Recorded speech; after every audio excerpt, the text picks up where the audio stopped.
The game that changed everything. Eli Archer's fingers hovered above the board like a conductor preparing for the final note. Across from him, Mr. Jennings, the 5-time Starship Interstellar regional champion, stared with narrowed eyes, his brow furrowed behind thick glasses. The crowd gathered in the mall atrium buzzed with quiet tension. Eli didn't hear them. His mind was too deep inside the spiral-shaped galaxy map, the flickering LED planets, and the miniatures representing each player's fleet. He saw possibilities layered upon possibilities, like invisible threads only he could trace. One more move. He shifted his final piece, a stealth frigate hidden in a nebula, sliding it behind Jennings' main battle cruiser. Then he tapped a glowing token and said, "Quantum Leap. Direct strike on Proxima Outpost." Gasps. Silence. Then the announcer's voice, cracking like thunder. Battle concluded. Eli Archer wins. Jennings blinked, stunned. "But that shouldn't. There's no way you predicted." "It's Rule 7B," Eli said softly, pointing. "If a stealth ship hasn't moved in 3 turns, it gains double range under a nebula. You left your flank open." Jennings opened his mouth, then closed it. The man stood, shook Eli's hand reluctantly, and forced a smile. "You've got a dangerous brain, kid." The small crowd erupted. Some clapped politely, others cheered. Eli's mom nearly dropped her phone while filming.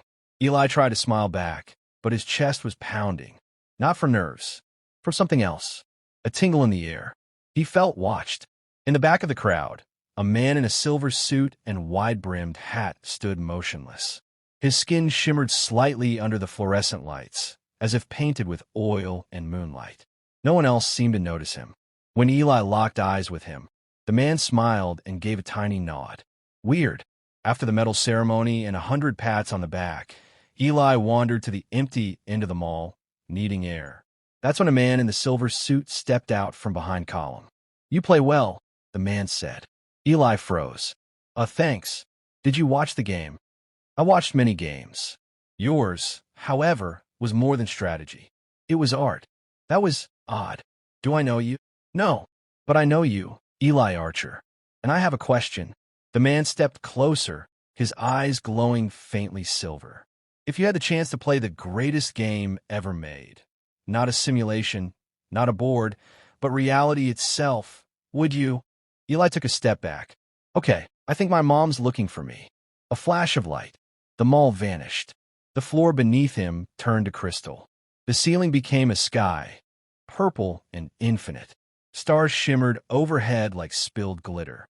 Floating in that vastness was a planet of glowing rings and silver forests. Eli wobbled, gasping. They stood on a platform shaped like a chessboard, suspended in space. The man now wore a robe threaded with galaxies, and his human form flickered, revealing something tall and angular beneath. "Whoa," Eli whispered. This is Zephyra," the alien said. "My home. I am Vael, a traveler and architect of games, not for amusement, but for shaping worlds." I don't understand. Is this a dream?" "No, it's an invitation." Vael turned and gestured.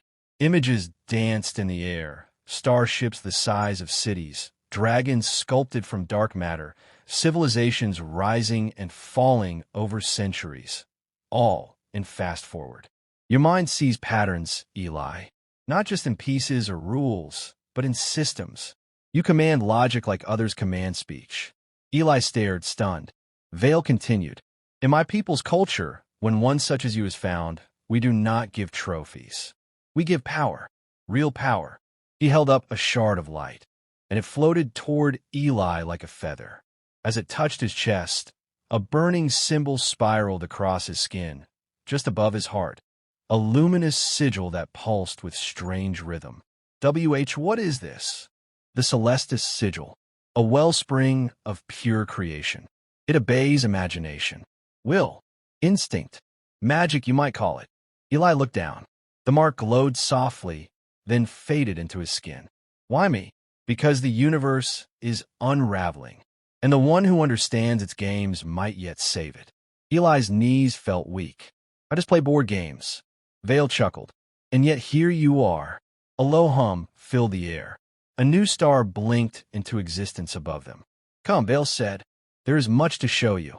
As they rose into the sky on a platform of stardust, Eli felt something shift inside him. Excitement, fear, wonder. He had just won a board game. But this was only the first move, the gift of worlds. The platform of stardust lifted Eli gently, higher and higher, until the stars themselves seemed to lean in to watch. Vael stood beside him, silent, his robe rippling like liquid cosmos. Below, the crystalline world of Zephyra spun slowly, rings of light orbiting it like halos. Eli couldn't stop staring. "This is insane," he murmured. "I mean, it's amazing. But why me? Why pick some kid from Earth who spends too much time in his room?" Vael gave him a sidelong glance. "Do you know how rare it is for a mind to see 10 steps ahead in a universe that barely plans one?" Eli swallowed. "So this is what training? You're going to teach me how to use that power?" The alien smiled. "No, I'm going to show you what it means. Magic cannot be taught. It must be understood. And on Zephyra, understanding begins with wonder." The platform slowed as it approached a floating island. Trees of translucent crystal waved in a wind that wasn't there. The sky overhead pulsed between violet and sapphire, and buildings shaped like spirals and spheres shimmered in the distance. As they touched down, the surface beneath Eli's feet felt soft, like walking on light. "Whoa!" He looked around. "Is this city alive?" "In a sense," Vael said. "Zephyra is not built. It is grown, shaped by collective imagination, bound by magic older than memory. You'll see." They entered a towering dome filled with beings of all shapes and colors. Tall, slender Zephyrians with eyes like nebulae, orb-like creatures pulsing with emotion, even one that looked like a walking coral reef. None of them stared at Eli. They all seemed focused. Each sat in a circle, manipulating glowing shapes in the air. Some created miniature ecosystems.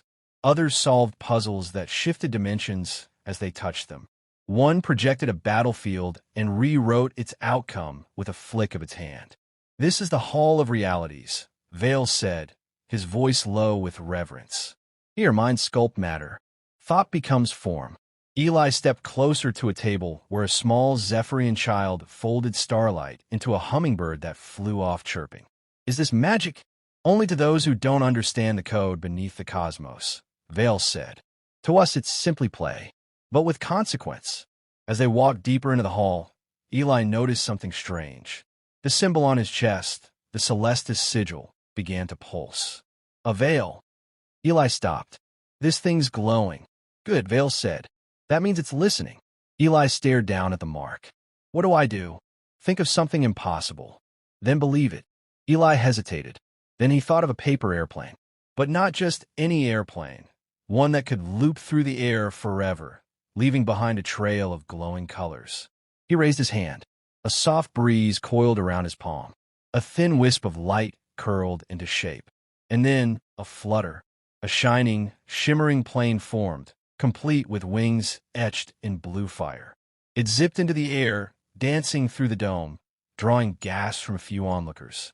Eli's eyes widened. "I actually did that." Vael nodded. "The sigil is an echo of your mind. It makes imagination real. It grants you command over creation, limited only by your belief." "But this feels too easy," Eli said. "There's got to be a catch." Vael's expression darkened. "You're wise to ask. Power does not exist in a vacuum. It draws attention, and not all who notice will be friends." Before Eli could respond, the hall trembled slightly. A tone, a low, haunting sound, echoed through the air. "Warning tone," Vael said sharply. "Someone just accessed the vault of echoes." "The what now?" "It holds memories, knowledge, secrets that should remain buried." They left the dome and rose again on a disk of light, faster this time. Below them, the glowing city dimmed as energy flowed into floating defense pylons. Zephyra was shifting from serenity to alertness. Eli gripped the edge. "Are we under attack?" "Not yet, but something ancient stirs." Vael looked grim. "You should rest. Your mind is still adjusting to the sigil's bond." "I don't think I could sleep even if I tried." Vael turned to him. voice softer now. You're not just a visitor, Eli. The moment you accepted the sigil, Zephyr became part of you. And soon, the rest of the universe will know. They descended to a quiet terrace near a shimmering waterfall that flowed upward into the sky. A bed of woven light appeared, and Eli sat down heavily. Vael placed a hand over Eli's chest. The mark pulsed once and dimmed. Rest. Tomorrow, your real game begins. As Vael vanished into the stars, Eli lay back, staring up at a sky with no ceiling. The wind sang softly, almost like a lullaby. He'd left his world behind, and in its place, he'd been given another. But somewhere in the back of his mind, a voice whispered, "Not all gifts are blessings. Games of power and shadows." Eli stood atop a floating plateau, hands raised, eyes locked on the swirl of flame and ice before him. The twin elements spun around each other, dancing to the rhythm of his thoughts. Focus. He clenched his fist, and the flames coiled into a sword, the ice folding into a shimmering shield. They hovered in the air before him, then vanished in a burst of light. Yes, he shouted, breathless. He'd been on Zephyr for 6 days, and the sigil had turned him into something out of a fantasy novel. Part wizard, part reality hacker. He could summon storms, slow time, levitate entire chunks of the floating landscape, even breathe underwater for as long as he liked. Training with Vael had become routine. Every day was another lesson, another challenge. But something about today felt different. The air was heavier, the sky darker. Vael appeared behind him in a shimmer of fractal light. Your control improves quickly. I've been practicing, Eli said, catching his breath. It's like solving puzzles with my brain and my bones at the same time. Good. You'll need that skill soon. Eli turned. Because of the vault breach? Vael hesitated. Yes, we still don't know who accessed it. But a signal was sent from Zephyr into deep space. Eli frowned. A distress call? No, a warning. They were interrupted by a loud, reverberating hum that shook the plateau beneath them. Above, the sky twisted like a ripple in fabric. Then, with a burst of violet light, a fleet of jagged black ships emerged from a tear in the air. They found us, Vael said grimly. The echo mined. Before Eli could ask, a piercing sound filled the air. It wasn't just loud, it was in his bones, in his thoughts, unraveling reason. Then the ships began to descend. Go, Vael shouted. Return to the dome. Now. But Eli couldn't move. His sigil was pulsing erratically. Pain lanced through his chest like fire. And then, they were there. 3 figures materialized in front of him, cloaked in darkness. Their faces were masks of mirror glass. The tallest stepped forward. Eli Archer, the figure said, voice hollow and layered. The boy with the sigil. Who are you? Eli asked, trying to keep his voice steady. We are survivors, the figure said. Echoes of what your kind destroys. My kind, the starborn catalysts. The ones who burn universes to reboot dying ones. Vael has not told you the truth. Eli blinked. What are you talking about? The figure raised a hand, and suddenly, visions. Flashes. Eli saw a galaxy collapse into itself. Planets shattering. People screaming as magic tore holes in their skies. At the center of it all stood someone glowing with a familiar sigil. Power unrestrained. Consuming. Resetting everything. And then silence. A new world. A new chosen one. Again and again. He gasped, staggering back. Vael said the universe was unraveling. Eli said slowly. He said I could help stop it. Not stop it, the echo mind figure hissed. Restart it. You're the fuse, Eli. The trigger. He feeds you power so you'll ignite. Eli's thoughts were spiraling. But I haven't destroyed anything. I just learned to fly yesterday. You've already weakened the barriers between realms. Every use of the sigil frays the weave. Soon, you won't be able to stop it. A hand clamped down on his shoulder, Vael. That's enough, the alien said sharply. You lied to me, Eli said, pulling away. Vael's eyes were colder than Eli had ever seen them. I protected you from truths too large for a mortal mind. Would you have preferred to remain a child while the stars died? Eli shook his head. You're using me. Just like they said. I chose you, Vael snapped. Because you see the board. You see the game. And now, you must choose. Either use your power to reset this dying corner of the universe, or let it collapse into silence. The Echo Mind leader stepped forward. Or join us.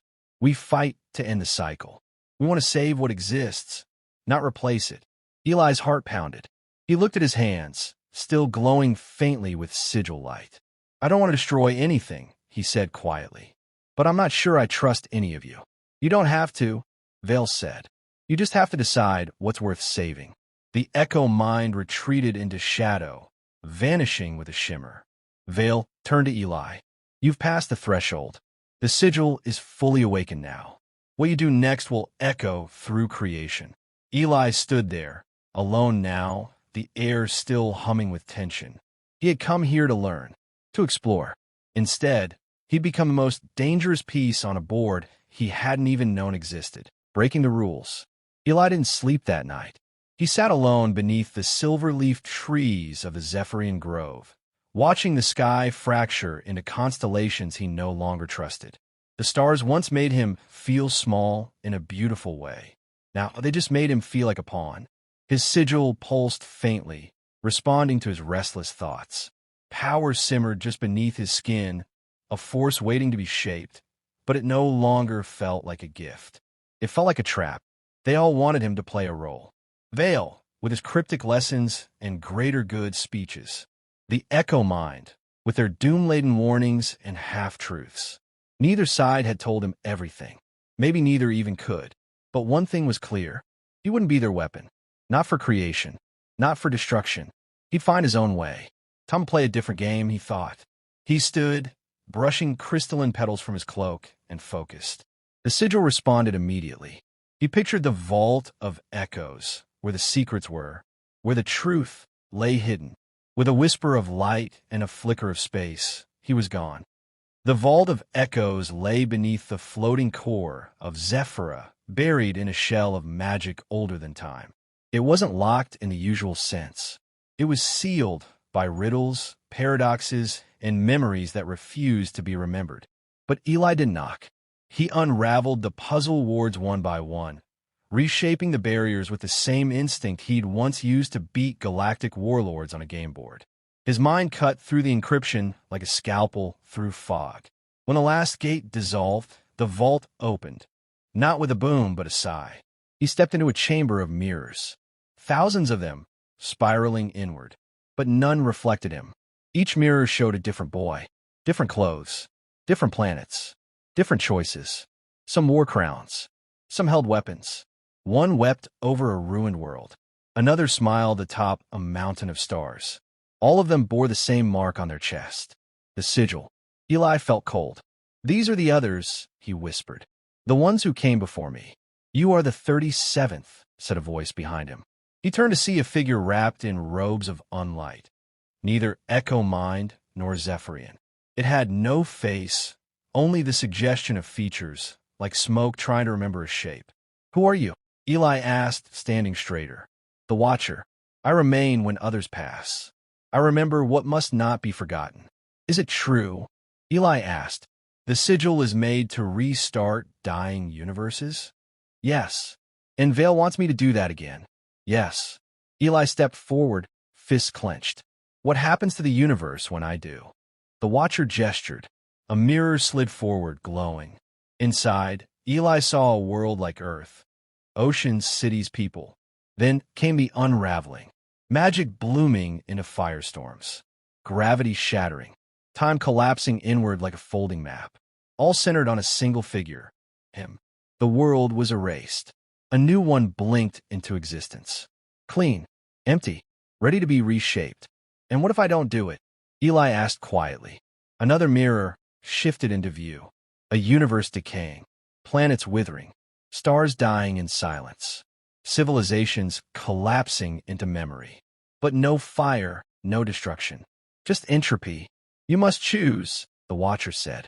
Oblivion by fire, or oblivion by silence. Eli shook his head. That's not a choice. That's a rigged game. He looked around the mirrors. What if I broke the rules? What if I didn't play? The Watcher tilted its head. No one has ever refused. Maybe it's time someone did. The chamber trembled slightly, as if the vault itself was reacting to his words. The sigil on his chest burned hotter, protesting. Eli closed his eyes, focusing. He shaped a thought not into a weapon or a construct, but a lock. He pushed it into the sigil. The burning stopped. A moment later, his entire body shimmered with a soft blue aura, like cooling metal. He'd sealed the sigil. His access to magic paused. Disconnected. He opened his eyes. There. No more power. No more destruction. The Watcher regarded him. You have done what none before you dared. But the universe is still dying, Eli Archer. And now, you are powerless to stop it. Maybe, Eli said, but maybe power's not what it needs. The vault began to shift behind him, mirrors folding away like a collapsing spiral. The chamber recognized the decision. Final. Unprecedented. He turned and walked out. Back in the city, Vael waited. You went to the vault, the alien said. Not angry. Not surprised. I had to, Eli replied. I needed the truth. And now I've made my choice. Vael's gaze narrowed. You sealed the sigil. I did. That's dangerous. You may have doomed this universe. Or saved it from becoming just another broken remake. Silence stretched between them. Then Vael nodded, slowly. Very well. Then your game is no longer one of stars and magic. It is one of minds and meaning. Eli gave a tired smile. Good. I'm better at those anyway. And somewhere, deep in the unseen layers of reality, something shifted. A new pattern. One not written by gods or echoes. One written by a boy who refused to play. The endgame. Eli stood on the edge of Zephyr's highest peak, looking out at a universe unraveling. From here, he could see the signs Vael had warned him about. The stars nearest the galactic rim were blinking out one by one, like dying embers in a cosmic fireplace. Entire systems were vanishing into gravitational folds, their light warped and silent. And yet, Eli had never felt more certain. Behind him, the city pulsed faintly, watchful, waiting. The people of Zephyra had stopped treating him like a symbol. Now, they treated him like a question. Good. Questions were honest. He heard Vael's footsteps before the alien spoke. You've made your stand, Vael said, stepping beside him. The sigil sealed. The cycle broken. But the cost isn't mine alone to bear, Eli cut in. Everyone's been waiting for a savior with a reset button. That's the problem. The more you rely on one person to fix everything, the more broken everything becomes. Vael said nothing for a long moment. Then, the echo mind is coming. Eli turned. Now, they sensed your rejection of the sigil. They believe it's their only chance to eliminate the system permanently. If they reach Zephyr's core, they'll collapse it, and everything tied to it. And that includes me. Yes. Eli ran a hand through his hair. And what happens if they succeed? The weave will tear. Reality will fail. Existence will fall into silence. So, cheerful as always. Vael almost smiled. You always said you liked complicated games. Eli's eyes narrowed. Then it's time we change the rules one more time. The Echo Mind arrived in waves, shadow ships folding out of void rifts like wounds in space. Their leader, the same mirrored figure Eli had met before, descended first, floating above Zephyr's core. Its voice boomed across the sky. The boy has chosen refusal. So we choose erasure. Eli stepped forward from the platform, hands empty, the sigil still sealed. No tricks today, he called. No magic. Just an idea. The leader tilted its head. Ideas are the virus of dying minds. Eli took another step. Maybe, but they're the only thing that lasts when everything else burns. Here's mine. I'm not special. I'm not chosen. I'm done being a trigger. If this universe is going to end, it should do so on our terms. You have no power, the Echo Mind hissed. You are nothing now. Exactly, Eli said. He opened his arms. And the people of Zephyrah, thousands of them, stepped forward with him. One by one, they raised their hands. Crystalline constructs bloomed across the city. Shapes of protection, symbols of resistance, energy not drawn from the sigil, but from shared will. The Watcher's voice echoed, not from the sky, but from within. You rewrote the game. You made belief into a network, not a weapon. The Echo mind began to falter. Their ships trembled, flickering at the edges. Their power was built on opposition, on centralized force. But now the energy was distributed, shared, unpredictable. The city didn't fight back with blasts or storms. It sang. A harmonic resonance rippled through space, not as an attack, but as a binding frequency. Reality itself began to adapt. A new system emerged, one in which no single being could wield the sigil's full might. Not Eli, not Vael, not anyone. The Echo mind recoiled, unraveling like smoke and wind. And in that moment, something extraordinary happened. The sigil on Eli's chest blinked once, then shattered. Light poured out, not as a weapon, but as a key. It flowed into the core of Zephyra, syncing with the collective resonance. The entire city, no, the entire world awakened. Vael stepped beside him, eyes wide. You passed it on. I didn't want it anymore, Eli said, voice hoarse. So I gave it away. To everyone. Above them, the stars stopped flickering. A pulse spread outward from the core. Across Zephyra, across the system, across all systems. And with it came renewal, not a reset, but a reweaving. Damaged planets began to restabilize. Light returned to the oldest stars. Gravity knitted space back together. The universe wasn't reborn. It was repaired. Later, Eli stood where it had all begun, beneath the obsidian arch where Vael had first brought him. Only now, the arch was overgrown with living crystal vines, humming with balanced magic. Vael approached slowly. You did what no one believed possible, he said. You created a new paradigm. Eli smiled faintly. Yeah, well, I always hated playing by the rules. Where will you go now? Eli looked out toward the stars. Home, he said. Not because I'm done here, but because someone else will be ready to learn, just like I was. And this time, they won't be alone. Vael nodded. You were never meant to be a weapon, Eli. You were meant to be a catalyst. Eli turned, stepping through the arch. Not the kind that destroys, he said. The kind that inspires. And with a final shimmer of light, he was gone. Back to Earth. Back to the small room where it all started. Only this time, the stars on his ceiling weren't plastic.